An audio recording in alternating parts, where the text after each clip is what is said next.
Good morning बच्चों। मैं उम्मीद करती हूँ आप बहुत अच्छी होंगी, लेकिन पढ़ाई जितनी सीरियसली आपको करनी चाहिए बेटा, आप लोग कर नहीं रही हैं। समय आपके पास पर्याप्त है और थोड़ा टॉपिक हर सब्जेक्ट में पढ़ाया जा रहा है, लेकिन जिस तरह से आपको सीरियसली पढ़ाई करनी चाहिए आप लोग बिल्कुल नहीं कर रही हैं। तो मेरा आपसे रिक्वेस्ट है बेटा कि छोटा छोटा एक एक टॉपिक आपको बताया जा रहा है, उस टॉपिक को ध्यान से सुनिए और उससे संबंधित प्रश्न को आप लिखते जाइए। जैसा कि कल हम लोग पढ़े थे, भारत में इस्लाम धर्म और इस्लाम धर्म की शिक्षाएं।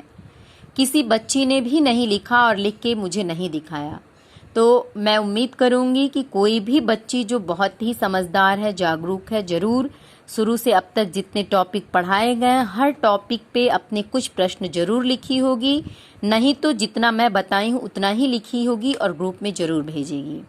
तो आज हम लोग देखेंगे भारत में इस्लाम धर्म का प्रसार। कल तो इस्लाम धर्म की शिक्षाएं देखे थे, आज भारत में इस्लाम धर्म का प्रसार कैसे हुआ। तो देखिए, इस्लामिक समुदाय की कुछ ऐसी गतिविधियां थीं जो इनके सिद्धांतों के से पूरे उपमहाद्वीपीय भारत में प्रसार करने में सहायक रहीं। किसके द्वारा? अपने सिद्धांतों के द्वारा। कुछ ऐसे सिद्धांत थे जो सिद्धांत उनके इसको प्रसारित करने में काफ़ी सहायक थे। जैसा कि देखिए, जो इस्लामी सिया समुदाय के लोग थे, क्योंकि इस्लाम में दो समुदाय, एक सिया और दूसरा सुन्नी।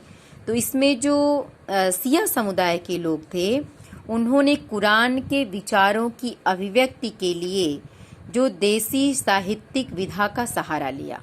किसका सहारा लिया? जो इनके कुरान थे, जो इनका धर्म ग्रंथ क्या है इस्लाम का धर्म ग्रंथ कुरान है।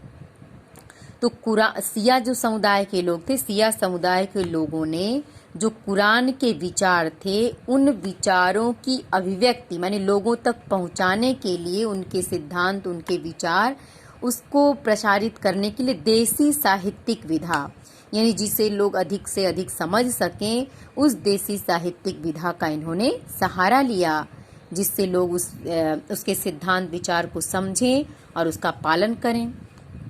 जीवन जिसकी उत्पत्ति संस्कृत के ज्ञान से हुई है के नाम से भक्ति गीतों को पंजाबी, मुल्तानी, सिंधी, गुजराती और हिंदी आदि में गाया जाता था।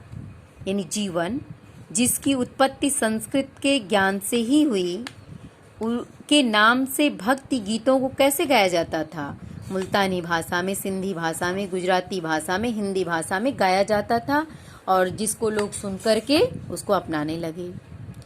अरब मुसलमान व्यापारी जो मालाबार तट अर्थात केरल के किनारे बसे थे, उन्होंने न केवल स्थानीय मलयालम भाषा को अपनाया, बल्कि स्थानीय आचारों जैसे कुलीयता और मातृगृहता को भी उन्होंने अपनाया। इस्लाम धर्म के स्थानीय आचारों संघ जटिल मिश्रण का सर्वश्रेष्ठ उदाहरण मस्जिदों की स्थापत्य कला में दिखाई दिया। इन सभी उपायों के कारण इस्लाम धर्म का प्रसार भारत के अनेक क्षेत्रों में हुआ। तो मुख्य रूप से क्या आपको समझ में आया? मुख्य रूप से ये समझना है कि भारत में इस्लाम धर्म के प्रसार का मुख्य कारण क्या था कि उन्होंने कुरान के विचारों की अभिव्यक्ति देसी साहित्यिक विधाओं में किया, जिसको सभी लोग समझ सकें, और जो जीवन जिसकी उत्पत्ति ही संस्कृत के ज्ञान से हुई, उसके नाम से यानी भक्ति के जो गीत थे वो सिंधी, गुजराती, मुल्तानी, हिंदी आदि में गाया जाने लगा। इस तरह से ये प्रसारित होने लगा। अब थोड़ा सा है कि इस्लामी समुदायों का नामकरण कैसे हुआ। तो 8वीं से 14वीं शताब्दी के बीच के संस्कृत ग्रंथों और अभिलेखों में कहीं भी मुसलमान शब्द का वर्णन नहीं किया गया। कब? 8वीं से 14वीं शताब्दी के बीच में जो भी संस्कृत ग्रंथ आपको देखने को मिलेंगे, चाहे कोई ग्रंथ हो या अभिलेख हो, उनमें कहीं भी आपके मुसलमान शब्द का वर्णन नहीं है। लेकिन इस्लामी समुदायों का वर्गीकरण उनके जन्म स्थान के आधार पर किया गया। इस्लामी समुदाय का वर्गीकरण किस आधार पे हुआ, ये प्रश्न बनेगा। तो इस्लामी समुदाय का वर्गीकरण उनके जन्म के स्थान के आधार पर किया गया। जिस स्थान पर जन्म लेते थे उसी स्थान पर उनका नामकरण कर दिया जाता था। तुर्की मुसलमानों को तुरुस्क, जैसे उदाहरण के रूप में देखिए, जो तुर्क में जन्म लिए थे उनको तुरुक्स, तजाकिस्तानी मुसलमानों को ताजिक तथा फारसी मुसलमानों को पारसिक कहा गया। तुर्की वालों को क्या कहा गया? तुरुक्स, फारसी वालों को पारसिक, और जो तजाकिस्तानी थे उनको ताजिक कहा गया। तुर्क और अफगानों को शक एवं यवन के नाम से भी संबोधित किया गया।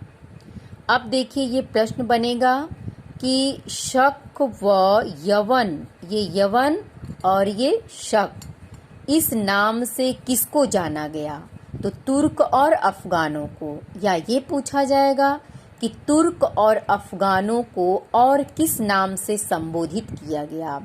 तो तुर्क और अफगानों को शक व यवन के नाम से भी संबोधित किया गया। इस प्रश्न को लिखिएगा।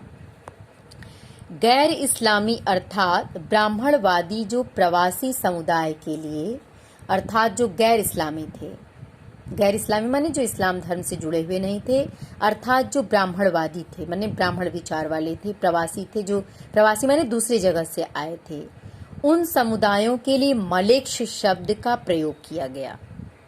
मलेक्ष शब्द का प्रयोग किसके लिए किया गया? ये प्रश्न एक और बनाइएगा कि मलेक्ष शब्द का प्रयोग किसके लिए किया गया?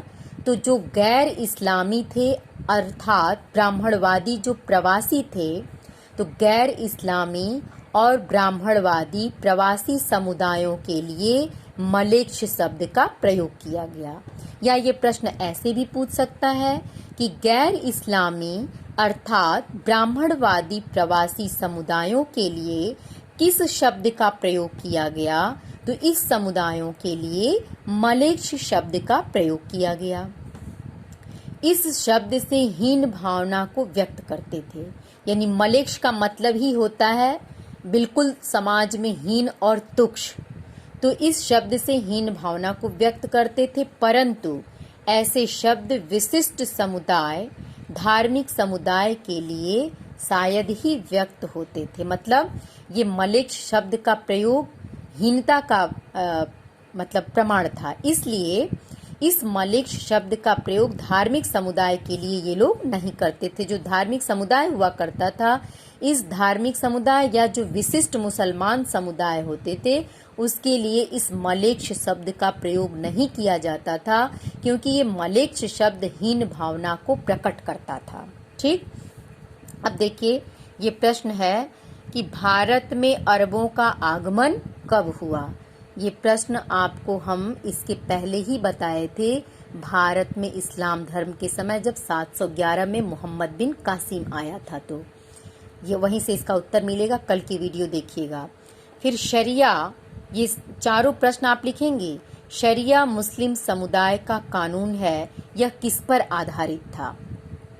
शरिया मुस्लिम समुदाय का कानून है, यह किस पर आधारित था? ये भी कल आया था। भारत में इस्लाम धर्म में शरिया जो मुस्लिम समुदाय का मार्गदर्शन करने वाला था, कानून था, यह कुरान शरीफ और हदीस पर आधारित था। ये किस पे आधारित था? इसका कल आया था उत्तर ना, कि ये जो आपका शरिया है ये मुसलमान समुदाय का कानून है और ये किस पे आधारित था? तो ये कुरान शरीफ और हदीस पर आधारित था। इसका उत्तर आप जरूर लिखेंगे, कुरान शरीफ और हदीस पर आधारित था। इस्लाम धर्म की किसी एक सिद्धांत को बताइए। तो एक सिद्धांत नहीं, हम लोग कल 5 सिद्धांत 5 शिक्षाएं पढ़े थे, तो पांचों को आप लिखेंगे। फिर है तुर्क एवं अफगानों को किस नाम से संबोधित किया जाता था? ये चीज अभी आया है। तुर्क और अफगानों को किस नाम से संबोधित किया जाता था, अभी हम बताए हैं। तो तुर्क और अफगानों को शक एवं यवन के नाम से संबोधित किया जाता था। बच्चों देखिए सारे प्रश्न भी आपके सामने हैं, सारे उत्तर इसी में छुपे हुए हैं। बस आपको थोड़े प्रयास और थोड़ी जागरूकता की आवश्यकता है और बहुत अच्छा आपका रिजल्ट होगा, बहुत अच्छी जानकारी आपको होगी। रिजल्ट चाहे जो हो, उससे ज़्यादा ध्यान आपको अपने नॉलेज के ऊपर देना है, क्योंकि यही छोटी छोटी चीज़ें आपको आगे बहुत काम आती हैं बेटा। इसलिए अपना सीरियसली नोट्स तैयार करते जाइए जो आपके भविष्य के लिए आपके लिए लाभदायक हो। Thank you.